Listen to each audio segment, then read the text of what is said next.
Selamat petang kepada dokter dan rakan-rakan sekalian. Saya akan membentangkan tema bahasa dan kumpulan kami adalah cabang pembahasaan bahasa Melayu kebangsaan dan kalangan rakyat Malaysia. Semua bahannya adalah jurnal bahan yang saya pilih adalah jurnal dan tajuk bahannya adalah masalah pembelajaran bahasa Melayu dalam kalangan murid di sekolah rendah. Dan tahun terbitan merupakan 2016 dan penulisnya adalah Chu Hong Teng dan tempat terbitan jurnal ini adalah Jurnal Merdeka Bahasa Melayu. Pengenalan. Malaysia menggunakan kebiasaan pembelajaran menggunakan bahasa. Kebanyakan adik Cina masih mengekalkan penggunaan bahasa ibunda mereka di rumah dan kebanyakan mereka akan memilih curriculum masing-masing seperti SJKC. Oleh itu, apabila mereka memasuki sekolah kebangsaan, mereka akan menghadapi cabaran menggunakan bahasa Melayu. Oleh itu, kajian ini akan menceritakan latar belakang bahasa Melayu dalam sistem pendidikan Malaysia dan kepentingan penguasaan bahasa Melayu bagi murid Cina.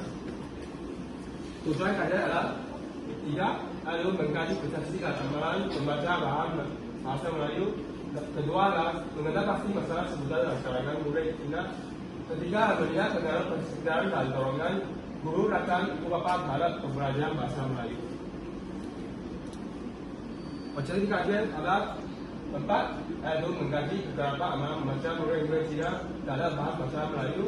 Kedua adalah meneliti sama ada terdapat perbedaan antara kebijakan akademik dalam bahasa Melayu dalam kalangan murid Cina untuk area sekolah sendiri, sekolah bahasa dan SJKC.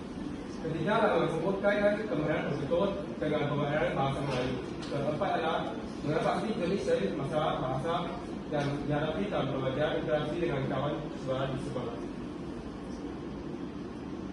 Metode kajian akan menggunakan soal selidik yaitu sampel kajian 400 murid Cina di SK dan SJKC di KL dan Selangor, dan dalam soal selidik akan menceritakan maklumat pribadi dan aspek pembelajaran bahasa Melayu. Kemudian kajian pertama adalah amalan membaca. Mereka membaca buku hanya untuk mengisi latar dan mereka kerja rumah dan hanya untuk menuliskan pemeriksaan. Kemudian membaca buku ialah utamanya berdasarkan kedua guru dan ketiga ibu bapa. Masalah sebutan murid Cina ke sekolah menyebut ponen yaitu sebutan bekerja di bahasa Melayu dan konsonan bergabung. Contohnya mereka kurang tahu ponen M, N, L, A. Berbeda terjelas antara murid SK dan SJKC. Kesimpulannya, penerapan pelajar Cina di sekolah kebangsaan memberi peluang kepada kanak-kanak berbagai kaum untuk bergaul mendapatkan pendidikan sebenar kepada budaya bahasa kaum Melayu. Dari usia kecil, tak kata hendak menutup atau biarlah dari dunia. Sekarang sesi jawab.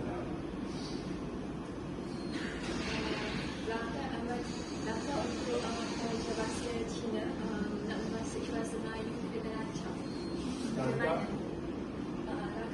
untuk belajar bahasa Cina itu memasuki bahasa Melayu dengan lebih lancar.